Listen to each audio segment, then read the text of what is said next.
Leo, I'm Anisha. To know more about my work, you may visit my website www.tarotbyanisha.com. For those of you seeking deeper clarity, be it in your love lives or your career, for a personal consultation, you may write to me at tarotbyanisha@gmail.com. Leos, it's a very big month for a lot of us. We have some planets that are moving backwards, we have some planets that are moving forward. And the big news this month is that Jupiter changes sign. Yes, Jupiter moves once every year and it's going to be changing its sign. Now, my dear Jupiter, he's the big daddy of the solar system. He's a planet that expands and he gives. He's the giver. He's also known as the ruler of the sky. Let me break down the month for you. On the 7th, we have Uranus that is going to be moving out of Taurus and it's just rolling back into Aries for a couple of months till about March 2019. And then it will go roll back into Taurus. And this is happening in a part of your chart that has to do with expansion of the mind. It has to do with travel. It has to do with dealing with people from different cultures and ethnicities. Now, it's a time, Leos, to be taking stock. It's a time to be taking stock of how much you have grown. In fact, this entire time during the Uranus retrograde, it speaks about almost you'll have this sense of deja vu that you have been in this situation before. And if you were to look back at 2011, at the similar time as to where it is that you were, there could just be a sense of, that I've been there before. And for some of you, you could be facing similar challenges. You could be in similar situations. And hopefully you should be better prepared because you've been through it earlier. Now, for a lot of you, your life could have been quite turbulent because Uranus brings about chaos. It brings about unpredictability.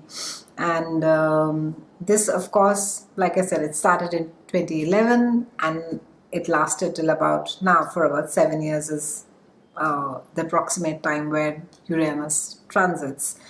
So this is a time where now when it comes and it transits, you're part of travel and expansion of the mind.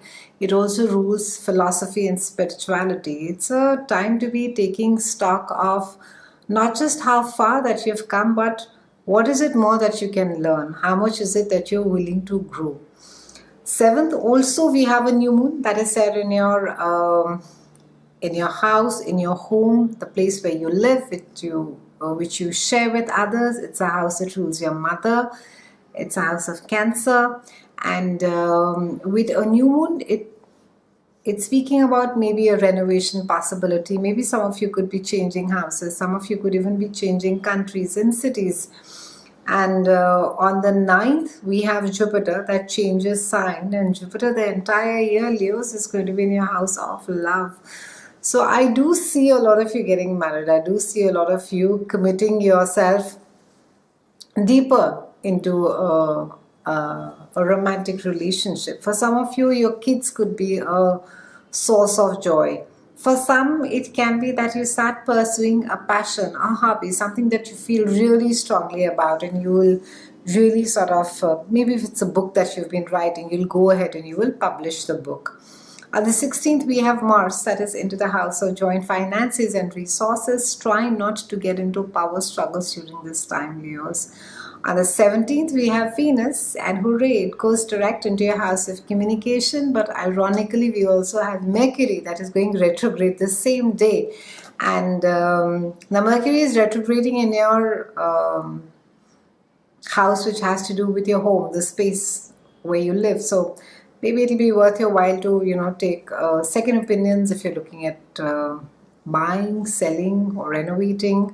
And with Venus, of course, it's a great time if you've been waiting to profess your love. It's a great time to be writing poetry. It's a good time to be healing someone with the words as well.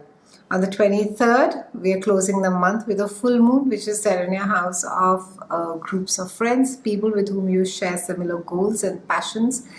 And it seems that there is something that is sort of coming to an end. Maybe you have moved on. Maybe you've let go of a certain set of friends, and also for some of you there's a sense of acceptance that this is how good it gets as far as friendships are concerned. We also have Sun that is there towards the end of the month, and it is transiting your house of love, romance, creativity, and children. And it speaks about finding joy in little things, Leo. It's been a pleasure speaking with you. I'll see you again soon. And thank you so much for watching.